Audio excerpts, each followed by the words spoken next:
On this video, we're going to be replacing this old rusted out water heater.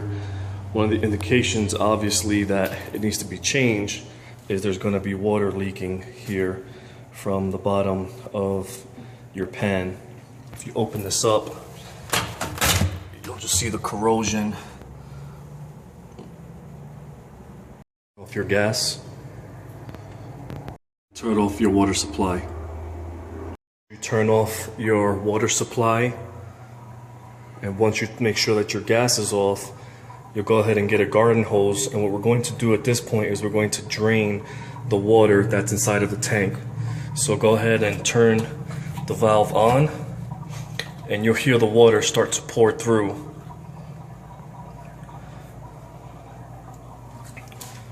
You can see here we have the hose and it's draining water.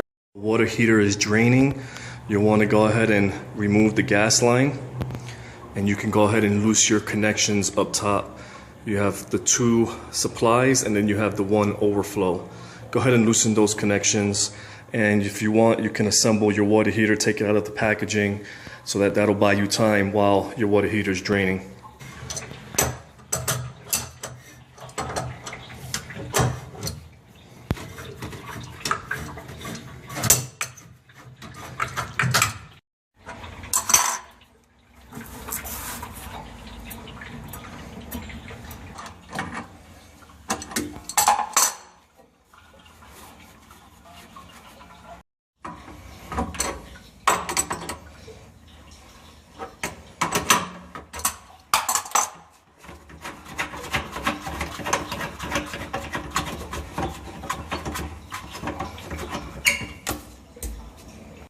Unscrew your vent cover.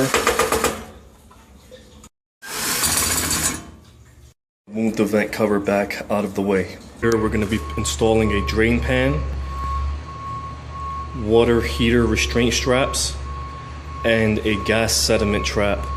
Now it really depends on what state you live in. Certain states do not require this, but more and more are starting to make sure that people comply with the drip pan, the sediment trap, and the straps. You want to make sure that you're using the right type of tape for your gas line. They have a liquid and they have this yellow PTFE tape, which is specifically for gas lines. And if you read it, it says that you must do a minimum of 3 wraps all the way around. Now don't over tighten it, because this is plastic. If you over tighten it, you'll crack it.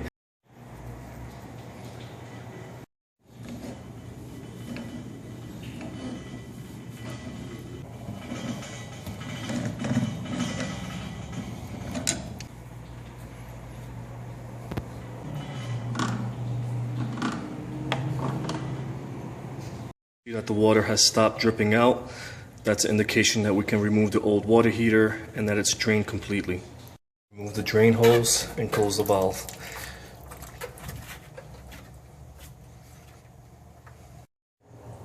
Now we're going to remove the water heater. Now we're going to clean this area, remove any water, and then we're going to let it dry out before we install the new drip pan. Just set your drip pan in the position that you see fit to install your new water heater, and then we're going to install this nipple. Just gonna hand tighten it. You don't have to over tighten it. We're going to be prepping to install our straps. You can see here I marked 2 feet from the floor and then 4 feet from the floor, and this is where I'm going to be installing my water heater straps.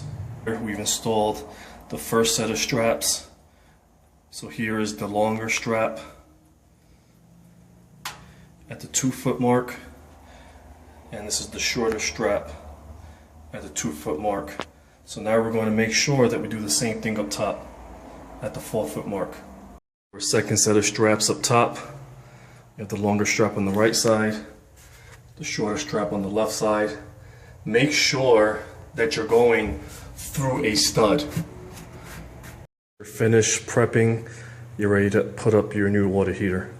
What I like to do is I like to dry fit all of my connections before I fill the water heater up, so I make sure that my gas line will work. Just hand tighten it, And you'll want to do the same thing with your supply lines up top.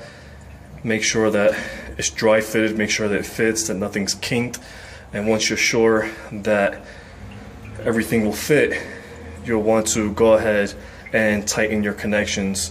Make sure also that your straps will reach the front so that you can tie them down. Start tightening down your gas connection, down your water supply connections on both sides. Your straps. To install our pressure relief valve, make sure that you put plumber's tape to give it a nice tight seal. And usually you'll have a box like this that comes with your new water heater. If not, you'll have to purchase one. You're tightening it that you're putting your wrench here and don't put it here on the face.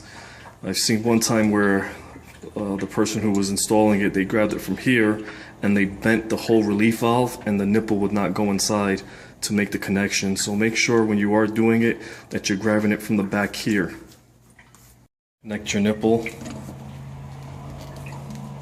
Supply line for your nipple that goes to your pressure relief valve. Now be careful because this here, the connections that go to the overflow is plastic. And a lot of times if you're too rough, if you're trying to make your connection and it's not reaching, you'll end up cracking this and it's going to be a bigger job than what you intended. So if you have trouble trying to get this to go here, disconnect the entire line and then make your adjustments from here to fit into your plastic fitting. Turn on the water.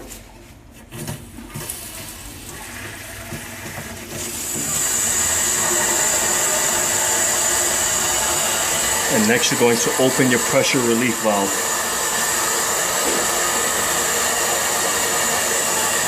The reason we open the pressure relief valve is because as this is filling up with water, there's air inside the tank and you want to push the air out to the overflow line.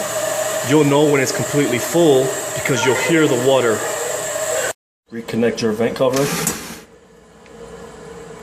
You'll hear the water shooting out through the overflow. Once you hear the water, or you could feel the line, just shut it off. To light our water heater, turn on your gas line. Set your knob to pilot. And then make sure that this knob is on pilot. Because you just turned the line on, you may have to hold the pilot in just to purge the line of any air. Once you know that your pilot is on, turn your switch to the on position and then make your adjustments to whatever setting it is that you want on the water heater. Once you finish, put your plate cover back on. If this video has been a help to you, please subscribe.